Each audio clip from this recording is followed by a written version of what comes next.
It's the day Gonzaga fans have been waiting for. We're just an hour away from tip, and we're live in Salt Lake City.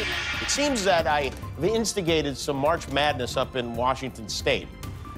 That he did. Zags fans taking over the internet now, trying to prove to Jimmy Kimmel their school does exist. And it's the other kind of March Madness, only this one doesn't get us nearly as excited. Today we track down some of the worst potholes in all of Spokane. Hi everyone, thanks for joining us for this special edition of KREM 2 News. I'm Jane McCarthy. Welcome everyone, I'm Mark Hanrahan. We are just an hour away from the Zags taking the court in Salt Lake City. Brenna Green joins us now from outside the arena to talk about a unique advantage the Zags had for this matchup. Brenna?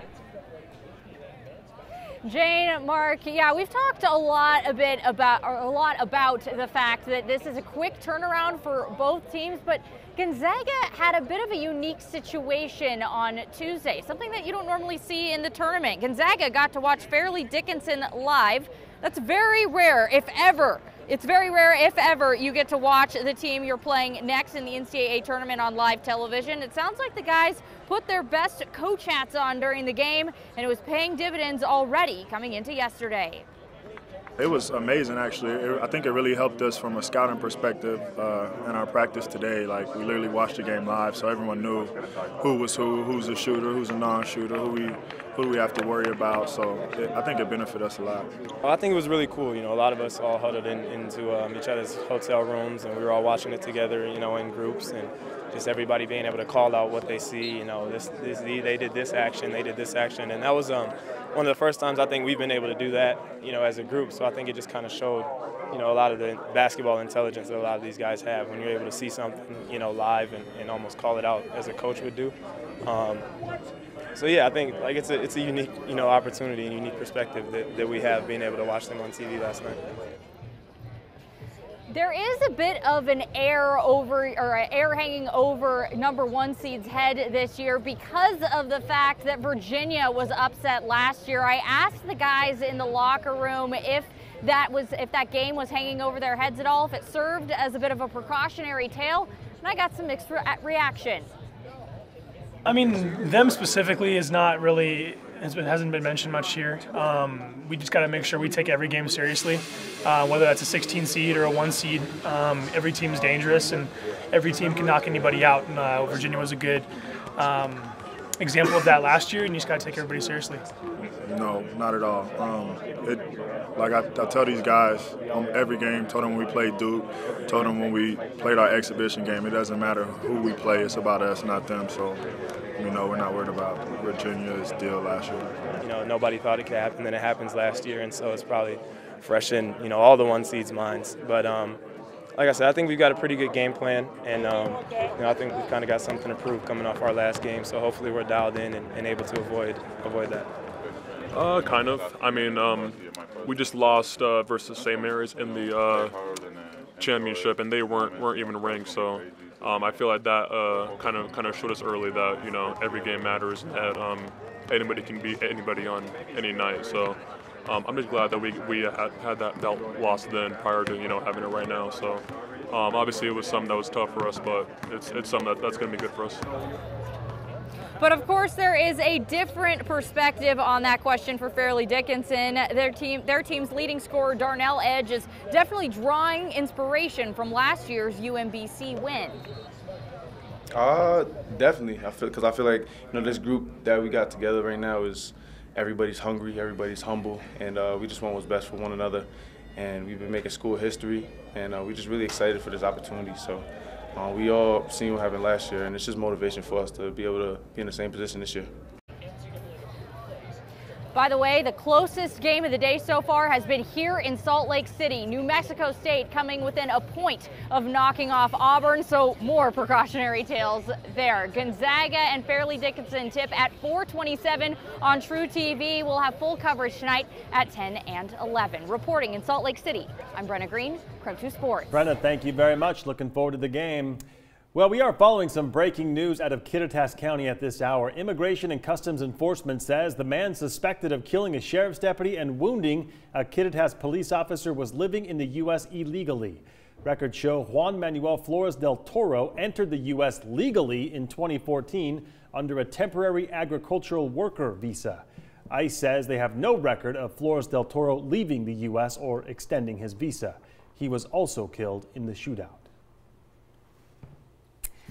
What a day it has been. Blue sky and sunshine outside. Temperatures have been in the upper 50s, 57 degrees. The current temperature as we look at a beautiful picture of downtown Spokane. We continue on and we show you, again, the 57 degrees. You can see the wind is out of the west at 6 miles per hour. Keep in mind the average high this time of year is only 51, so once again we're on the plus side. Tomorrow we may get up to 59. We'll see partly cloudy skies by the time we get to Friday afternoon, and the overnight low should stay above freezing with a low of 36. The rest of your weekend weather, just a slight chance of showers on Saturday and Sunday. You'll see more clouds rolling in than what we've seen this week, but still pretty great looking spring weather with the overnight lows staying above freezing. Again, 54 the high on Saturday, 51 on Sunday. I'll check the rest of your 7-day forecast, all coming up in a few minutes. Thank you, Tom. With the warmer temperatures, we're also starting to see springtime issues on the roads. From a little bit of flooding to potholes, we tracked down some of the top problem areas throughout the inland Northwest. Today, KREM 2's Amanda Rowley went to North Spokane County where it's kind of a soupy mess.